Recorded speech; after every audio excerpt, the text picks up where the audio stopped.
Muy buenos días a todos, compañeros de la 15ª Semana Internacional de Estadística y la Probabilidad. Me llamo Henry Daniel Peto Covarrubias y esperamos que todos se encuentren muy bien. Nuestro equipo nos va a platicar acerca del análisis que realizamos hacia dos variables macroeconómicas muy importantes y muy interesantes. Son la inflación y el PIB. Nuestro trabajo proviene de nuestra iniciativa de querer participar en el concurso organizado por el Banco de México, el Reto Banxico, que consiste básicamente en ponerse en el lugar de los gobernadores del Banco de México, haciendo un análisis tanto del entorno internacional como del entorno nacional para poder tomar una decisión de política monetaria que siga los objetivos del Banco de México. El objetivo principal es mantener el poder adquisitivo de nuestra moneda a través de manteniendo una inflación baja y estable en niveles del 3% de más o menos un punto. Y logra esto a través de su herramienta, que es la tasa de interés interbancaria, manteniendo, ya sea aumentándola o recortándola, ¿no?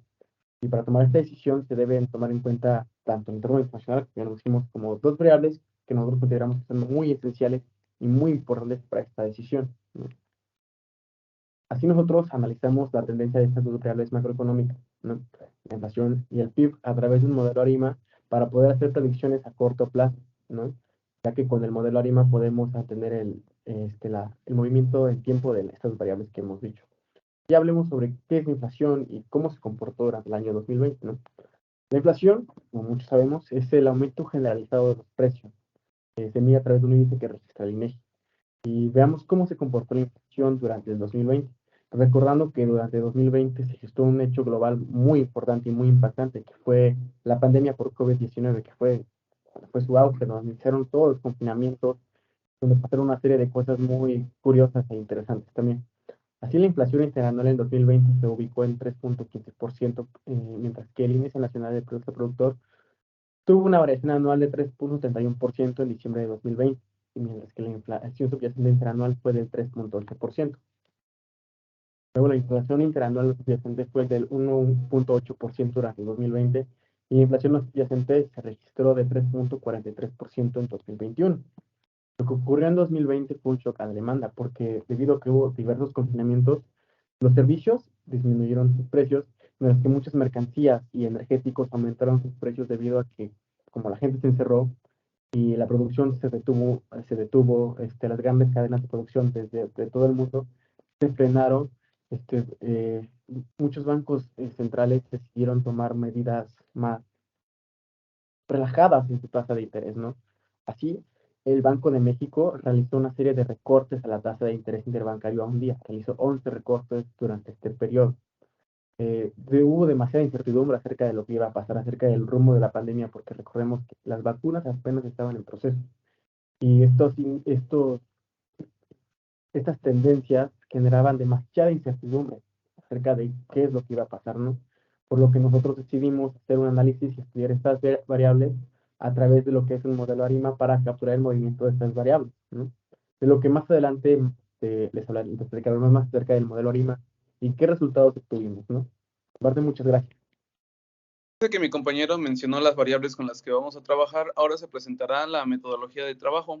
Se analizaron las series temporales con modelos ARIMA y tenemos que los modelos ARIMA, por sus siglas en inglés, Autoregressive Integrate Moving Average, que deriva de sus tres componentes, AR, que es autorregresivo, I de integrado y MA de medios móviles, el cual está descrito por el siguiente modelo, que es phi de B z virgulilla d sub t es igual a teta de b por alfa sub t, donde phi de b representa el operador autorregresivo no estacionario.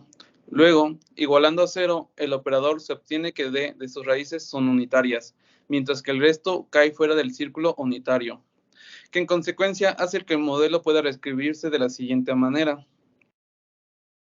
Phi de b z virgulilla sub t es igual a teta de b 1 menos b elevado a la d por z virgulilla de sub t es igual a teta de b por alfa sub t, donde tenemos que phi de b es el operador autorregresivo estacionario, z virgulilla de sub t es igual a z sub t menos mu sub z, siendo este el nivel o la media del proceso, 1 menos b elevado a d por z virgulilla sub t es igual a z sub t menos Z sub t menos d. Teta de b es el operador de medias móviles. Y por último, alfa de sub t es el error aleatorio al tiempo t. Tenemos que haciendo a 1 menos b elevado a d por z virgulilla sub t es igual a w sub t. Entonces el modelo se expresaría de la siguiente manera. Teta de b por w sub t es igual a teta de b por alfa sub t. Donde tenemos que el operador autorregresivo estacionario es de orden p, donde se tomaría la décima diferencia, y el operador de media móvil es de orden q. Se dice que se tiene un modelo ARIMA de orden p de q y se denota por ARIMA p de q. Ahora, el modelo ARIMA permite describir un valor con una función lineal de datos anteriores y errores debido al azar. Además, incluyen un componente cíclico o estacional, es decir, debe contener todos los elementos necesarios para describir el fenómeno. Se recomienda como mínimo 50 observaciones en la serie temporal. Para encontrar el mejor modelo se usa la metodología de Box-Jenkins, la cual se resume en 4 fases. La primera fase consiste en identificar al posible modelo ARIMA que sigue la serie. Lo que se requiere, decidir qué transformaciones aplicar para convertir la serie observada en una serie estacionaria, y determinar un modelo ARMA para la serie estacionaria, es decir, los órdenes P y Q de su estructura autorregresiva y de media móvil. Por segunda fase tenemos que se selecciona provisionalmente un modelo para la serie estacionaria. Se pasa a la segunda etapa de estimación, donde los parámetros AR y MA del modelo se estiman por máxima verosimilitud. También se podrían usar otros métodos como el de mínimos cuadrados estimados. Así se obtienen sus errores estándar y los residuos del modelo. En la tercera fase es el diagnóstico, donde se comprueba que los residuos no tienen estructura de dependencia. Si los residuos muestran estructura, se modifica el modelo para incorporarla y se repiten las etapas anteriores hasta obtener un modelo adecuado. Por último, la cuarta fase es la predicción. Una vez que se obtenieron el modelo adecuado, se realizan las predicciones con el mismo. Adicionalmente, trabajamos con pruebas Box-Pierce y la de Shapiro para tener pruebas de verificación. Entonces, la Box-Pierce nos proporciona información sobre si el conjunto de los primeros rezagos de la función de autocorrelación de los residuos son 0. Básicamente nos indica que hay problemas cuando el p-value es bajo. En Shapiro plantea la hipótesis nula que una muestra proviene de una distribución normal. Elegimos un nivel de significancia, por ejemplo 0.05, y tenemos una hipótesis alternativa que sostiene que la distribución no es normal. Vamos a presentar los resultados del proceso que ya se ha explicado anteriormente para las variables seleccionadas. La primera de ellas es la inflación en México, una variable que se obtuvo de INEGI a partir de enero de 2000 a febrero de 2022. La inflación es el incremento generalizado de los precios y lo que usamos fue una tasa, la tasa de inflación, que es el cambio en el índice inflacionario. Bueno, como vemos, esta variable es una serie de tiempo y tiene una media que está por ahí del 0.5, 0.6, y según las pruebas Dick-Fuller y los autocorrelogramas no es estacionaria. Por lo tanto, se procedió a diferenciarla una vez y obtuvimos una variable estacionaria que tiene una tendencia, aunque parecida con la variable original, que puede considerarse estadísticamente viable para trabajar los modelos ARIMA. Se aplicó la metodología Box-Jenkins a la diferencia de la inflación y se obtuvo un modelo ARIMA de orden 200, el cual se puede considerar como un AR2, es decir, que solamente 2 de los rezagos importan para poder hacer la estimación de la variable en el tiempo t o en el tiempo t más 1. Después de obtenido el modelo ARIMA con la metodología, se obtuvieron los pronósticos con intervalos de confianza del 80 y del 95%. Estos pronósticos que se obtuvieron se encuentran desarrollados más ampliamente en el trabajo que se envió, en el trabajo en extenso, y digamos que obtuvimos pronósticos para marzo del 2022 de 0.24 y 0.38, por ejemplo, para abril del 2022. Se puede ver entonces que el modelo obtenido ajusta, digamos, con las observaciones. Sí, bueno, lo podemos ver en este gráfico que ustedes tienen en pantalla. Finalmente se obtuvieron también y se analizaron los errores y obtuvimos que los errores, mediante la prueba Box-Pierce, que los errores no están autocorrelacionados, aunque tienen un problema en la normalidad. A pesar de este problema, nosotros decidimos usar esta estimación y presentarla porque, digamos, hay un trabajo detrás de la misma y además nos ayuda a hacer la comparación con una variable como la inflación subyacente. La inflación subyacente es también una tasa de crecimiento, pero solamente de los precios de los bienes y servicios que no están sujetos a una volatilidad tan grande. Es decir, se eliminan precios como el caso del petróleo o de los productos agrícolas. Esta variable que ustedes ven en su pantalla es la variable original, la que se bajó de INEGI, y por supuesto que se le hicieron sus pruebas de Fuller y se le hicieron sus autocorrelogramas y se determinó pues que es una variable que no es estacionaria.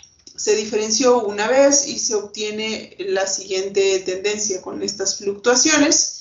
Y también se le aplicaron pruebas de Fuller y autocorrelogramas y se tomó y se obtuvo como resultado que fuera una variable estacionaria. Ya obtenida la estacionalidad, se procedió a calcular el modelo ARIMA y a hacer los pronósticos, también con intervalos de confianza del 80 y del 95%. Entonces tuvimos un ARIMA 1-1-2, es decir, un ARIMA con un rezago de la variable, con dos medias móviles de los errores y con una diferenciación. Obtenido el modelo ARIMA y los pronósticos, les podríamos decir que tenemos una inflación, una tasa de inflación que, por ejemplo, para el caso de marzo de 2022 rondó en el 0.74, el 70% de inflación de incremento de los precios que no están sujetos a volatilidad. Para abril fue el 0.68, ¿no? Y las cuotas del 80 y el 95% también no se alejan mucho de lo que en realidad, por ejemplo, se vio en la economía mexicana. Si vemos, por ejemplo, el caso de transponer los gráficos, pues vemos que ambos gráficos ajustan, digamos, de cierta manera respecto a los pronósticos y las observaciones. Y las pruebas dan como resultado que, digamos, tiene cierta fiabilidad nuestras estimaciones. Además, se analizaron los residuales tienen media cero, no están autocorrelacionados, aunque también tienen este problema con la normalidad. Sin embargo, se utilizan para hacer la comparación entre los modelos. Ha sido hasta este punto un resultado del trabajo en R y de prueba y error para el caso de las dos variables, sobre distintos modelos ARIMA que podían ser los que se pueden usar o los que se podrían usar. Se usaron criterios de información como los de Akaic y el bayesiano para poder elegir de entre todos los modelos resultantes el mejor posible para estos casos. Por otro lado, entonces, también se trabajó, además de la inflación, con el Producto Interno Bruto. Es una variable, como ustedes saben, macroeconómica, que refleja directamente la salud de la economía al medir la producción de bienes y servicios durante un periodo determinado de la economía en general. Esta variable sí está por trimestres desde 1999 hasta el cuarto trimestre del 2021. Esta variable también, a partir de las pruebas, se obtuvo que no era estacionaria, se diferenció la variable ¿vale? Tenemos aquí la variable diferenciada y a partir de la variable diferenciada se puede decir que ahora sí es estacionaria. Con eso en mente, pues se obtuvo una ARIMA de orden 110 y a partir de ella se hicieron los pronósticos de los valores, también con intervalos de confianza del 80 y del 95%. Finalmente podemos ver que el modelo obtenido ajusta significativamente al modelo visto en las observaciones, el modelo de las a las observaciones, ¿vale? Y digamos tiene cierta fiabilidad para hacer las estimaciones. Se obtuvieron los residuales del Producto Interno Bruto y pues tenemos un par de valores atípicos que corresponden precisamente con algunos de los hechos relevantes en el mundo, como en el caso de la crisis de 2009 y el caso de la reciente crisis por la pandemia, ¿vale? Bueno, las estimaciones nos dicen que, por ejemplo, para el primer trimestre de 2022, la tasa de crecimiento del Producto Interno Bruto, según nuestros pronósticos, es de menos 3.0%, para el segundo trimestre es de 0.4% y para el tercer trimestre del 2022 pues se recuperará la economía con 0.6%. Finalmente para el último trimestre de 2022 esperaría una tasa del 3.3%. Cabe recordar que nosotros tenemos estos pronósticos son materia reservada, pues porque se trata de pronósticos de corto plazo de una variable acumulada. Sin embargo, digamos, es un buen dato para poder comparar la salud de la economía actualmente. Bueno, tenemos entonces el objetivo del trabajo entonces era medir o tratar de estimar el comportamiento de corto plazo de variables que pueden reflejar la salud de nuestra economía mexicana, pero además de variables que son importantes para la política económica, en especial para la política monetaria, como lo son la inflación y el Producto Interno Bruto, ¿vale? Se decidió que se hicieran modelos ARIMA para trabajar con las variables por separado, porque sabemos que nuestras variables pues son series de tiempo y que lo que representa la variable hoy tendrá un peso para lo que representará la variable en el periodo T o T más 1. Entre las conclusiones que podemos sacar, pues tenemos que una elevada inflación y un crecimiento económico que está por debajo de la tasa de crecimiento de la inflación, pues son factores que ilustran pues perfectamente la realidad económica que vivimos hoy en día, ¿no? Y que resultan de, y que están en concordancia con los resultados o con los hallazgos que obtuvimos a partir del trabajo de los modelos. Nuestros modelos son perfectibles, nuestros modelos pueden ser utilizados para poder afinar cada vez mejor nuestras estimaciones e incluso navegar en la posibilidad de utilizar la teoría económica para poder relacionar las variables y así obtener, digamos, estimaciones cada vez más confiables. Bueno, pues les agradecemos la atención prestada a nuestra presentación y al mismo tiempo quisiéramos mencionar al resto del equipo de Reto Banjico, quienes también estuvieron comentando y participando, por lo menos en la primera fase de la elaboración del trabajo, y los alumnos son Emanuel Narváez, Kevin Meneses y Diego Segura, quienes pues han estado trabajando continuamente con variables relacionadas con política monetaria y han participado en los últimos 2 eventos de Reto Banjico en el 2021 y 2022 y quienes son unos entusiastas de la política económica. Pues muchas gracias por su atención, nos vemos pronto.